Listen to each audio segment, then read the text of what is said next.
Ça devait être très réconfortant pour Ézéchiel, que nous avons entendu en première lecture, d'entendre tout ce que le Seigneur a annoncé qu'il ferait pour son peuple. Ainsi parle le Seigneur. Voici que moi-même, je m'occuperai de mes brebis. Moi, je suis le bon pasteur. Je connais mes brebis et mes brebis me connaissent, comme le Père me connaît. Et que je connais le Père. Et je donne ma vie pour mes brebis et je veillerai sur elles. La brebis perdue, je la chercherai. L'égarée, je la ramènerai. Celle qui est blessée, je la panserai. Celle qui est malade, je lui rendrai des forces. Ézéchiel a entendu des paroles similaires et Jésus les a repris dans l'Évangile qu'on vient d'entendre. Tout cela, le Seigneur l'a fait. Il a accompli sa promesse au long de l'histoire. Ça me faisait penser à une histoire d'un curé qui avait des problèmes avec son toit d'église qui coulait. Il était très préoccupé. Et au prône un dimanche, il dit à ses fidèles, « Vous savez, notre toit coule depuis des mois et des mois. Nous avons fait analyser, regarder, et nous avons maintenant l'évaluation que je veux vous partager ce matin. Il y a une mauvaise nouvelle, mais il y a aussi une bonne nouvelle. La mauvaise nouvelle, c'est que ça va coûter 145 000 $ pour faire réparer notre toit. » La congrégation était stupéfaite. Mais il y a une bonne nouvelle.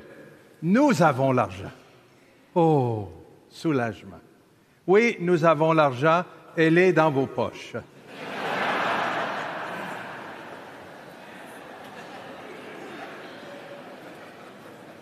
Voyez-vous, mes amis, le Seigneur, c'est un peu ça qui arrive. Il est, lui, le bon pasteur. Mais il se tourne vers nous pour dire, c'est vous qui allez aussi accomplir. C'est vous qui allez vivre et prendre soin de mon peuple, comme moi je souhaite. À nous aussi, il nous est demandé de donner notre vie, de chercher la brebis perdue, de prendre soin de celle qui est malade, de rassembler celles qui sont dispersées. Lorsque nous allons dans des pays où il y a encore des troupeaux de brebis, qui vivent soit dans les montagnes, les collines ou les champs, nous voyons encore aujourd'hui souvent un berger qui accompagne son troupeau, souvent accompagné de son chien, de son bâton de pasteur, de bon berger. Mais il n'est pas le propriétaire des brebis. Pourtant, il accompagne jour et nuit ces brebis, comme si elles étaient les siennes. Il est engagé pour prendre soin du troupeau, pour vivre avec, mais il n'en est pas le propriétaire. C'est notre cas à nous, les évêques. Le Seigneur nous confie une portion du peuple de Dieu. Nous avons à veiller à son bien-être, à donner notre vie pour ce peuple, mais nous n'en sommes pas les propriétaires. Le psaume 22, avec lequel on vient de prier, nous permet de reconnaître et d'affirmer ce que le Seigneur a promis tant de fois au cours de l'histoire du salut. Le Seigneur est mon berger, je ne manque de rien. C'est lui le pasteur, c'est lui le guide, c'est lui qui conduit et fait revivre. C'est lui qui est avec nous pour toujours, comme il l'a promis, pour que nous puissions accompagner le peuple de Dieu en marche. Nous apprenons de lui à aimer et à donner notre vie pour le saint peuple de Dieu. C'est en son nom que nous sommes envoyés. Le Seigneur a voulu nous associer à cette grande mission de prendre soin de ses brebis, de ses enfants bien-aimés. Le Saint-Pape Jean-Paul II le rappelait aux évêques du Canada à la fin de la visite apostolique en notre pays en 1984. Ça remonte quand même à quelques années.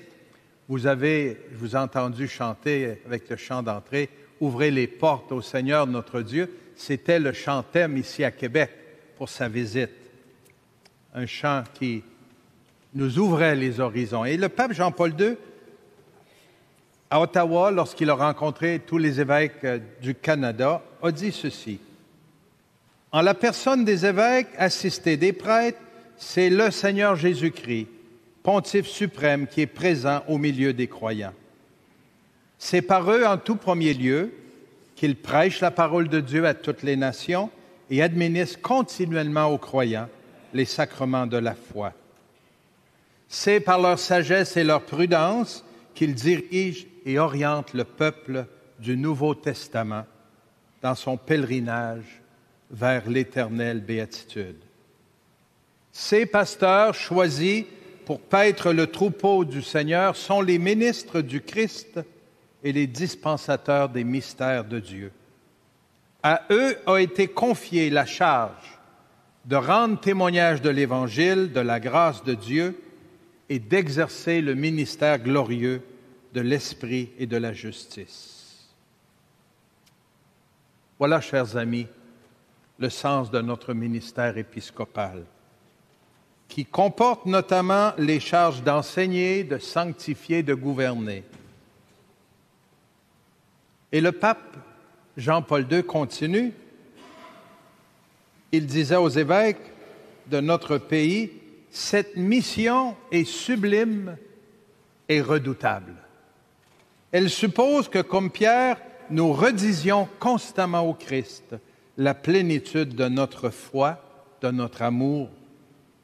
Pour l'accomplir, comme les apôtres, nous avons reçu, par la consécration épiscopale, une effusion spéciale du Saint-Esprit qui demeure avec nous, auquel nous devons sans cesse nous rendre disponibles dans la prière pour faire son œuvre et non la nôtre.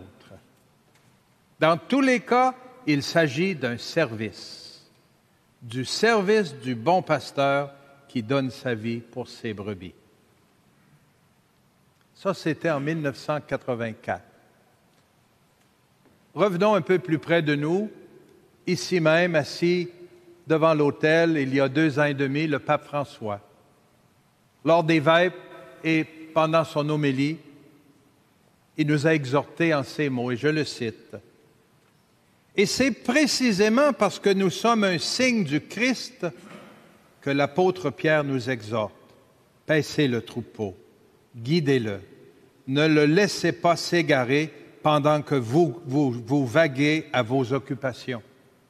Prenez soin de lui avec dévouement et tendresse. » Et ajoute-t-il, faites-le de plein gré, sans contrainte, pas comme un devoir, pas comme des religieux salariés ou des fonctionnaires du sacré, mais avec un cœur de pasteur, avec enthousiasme.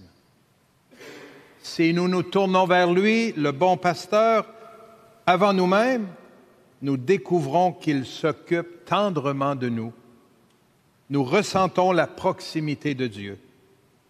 C'est de là que vient la joie du ministère. Et avant cela, la joie de la foi.